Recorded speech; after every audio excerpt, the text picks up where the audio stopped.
Hi, I'm Adam with Let Us Try That, and today's video is going to be the first in a series of videos on knot tying.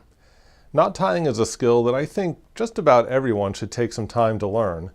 I know most people aren't in a profession that requires them to tie knots on a daily basis, but everyone is going to find themselves in a situation at some point where knowing how to tie a knot would be very helpful, whether it's moving or helping someone move, or tying a load of lumber down in the back of a pickup truck, or just tying something down in the back of your car so it's not sliding around all over the place. What most people end up doing when they need to tie a knot is they just tie an overhand knot, and if that's not secure enough, they just tie more knots. There's a saying that says, if you don't know knots, tie lots. That's bad advice. What I think you should do instead is not necessarily become an expert and learn to tie hundreds of knots, but just learn 4 or 5 good ones that you can use in a lot of different situations.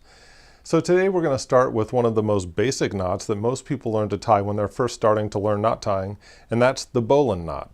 So the bowline knot gives you a secure loop on the end of a line, and it's a loop that won't slip, so it's not going to get smaller or constrict. It's going to stay that size. It's a secure knot, and it's easy to untie. This piece of rope is new and it's pretty stiff, so I'm going to demonstrate how to tie the bowline knot with this piece of paracord. So I want to start with my line going in a clockwise direction, and a few definitions.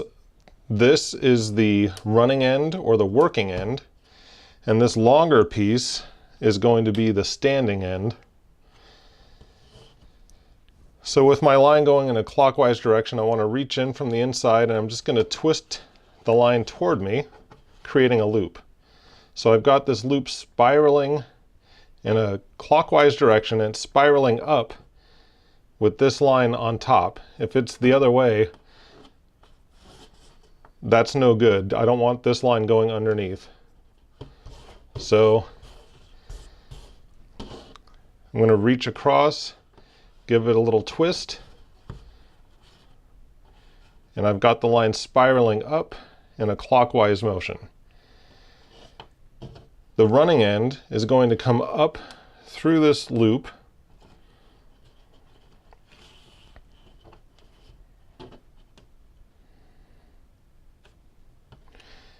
and then it's going to pass under the standing end,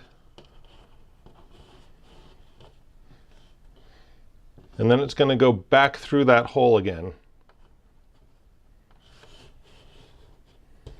Now you can just hold these two together and give it a little tug, and that's your bowline. So even when the bowline knot has been under a tremendous load, it's still easy to untie. We can just take this collar and just push on the collar, and then the knot comes undone very easily.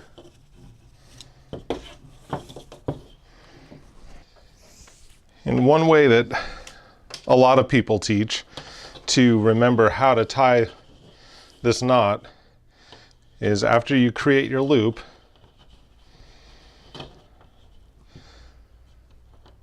people like to say the rabbit comes up through the hole, runs around the tree, and then gets scared and jumps back into the hole. And there's your bowline. So that little story can help you remember how to tie this knot, but it's important to remember that you want your loop spiraling upward, this side on top, in a clockwise direction. So when your rabbit comes up through the hole and goes around the tree, it's also important to remember that it's running under the tree and around. You don't want the rabbit to run around the tree on this side and then jump back down through the hole. That's not going to give you a proper bowline knot. So your rabbit comes up through the hole, runs around the back of the tree, and then jumps back down into the hole. So the bowline knot has a lot of different applications and even a lot of different variations on how to tie it. It's used a lot in sailing, and it's even used in climbing. In climbing, you've got to use a couple of different variations to make it a little bit safer. And even in sailing, there are variations that make it more effective for certain applications. I don't really do any climbing or sailing, so what I would use this particular knot for would be more in a camping situation. If I was putting up a hammock or a tent or something like that, I would tie the bowline around maybe a tree or some other type of post. So I'm out of my warehouse now because I don't have access to a tree, so I'm going to use one of the posts of my shelving system to fill in as my substitute tree, and I'll show you how to tie a bowline knot around a tree if you were going to use it to set up a tent or a hammock or something like that.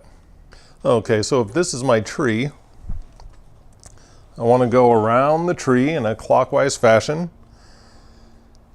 I'm going to take my standing end and put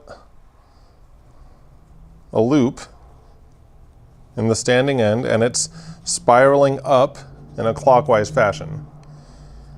And my rabbit comes up through the hole, runs around behind the tree,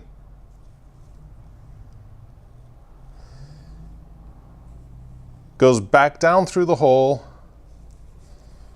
and you can pinch these two together and give it a nice little tug, and there's your bowline knot. Nice and secure. Can really lean on that. So you could secure one end to a tree, then you can secure another end to another tree. You can set up a hammock or a tent or whatever you need to do. And I can pull on it really tight. It's nice and tight. And you can't untie this when it's under a load, but when you're taking things down, you untie the other side. Once there's no more load on this, you can just pull down on this collar, and that loosens everything up real nice, and then it's really easy to untie. So that's how you tie the bowline knot.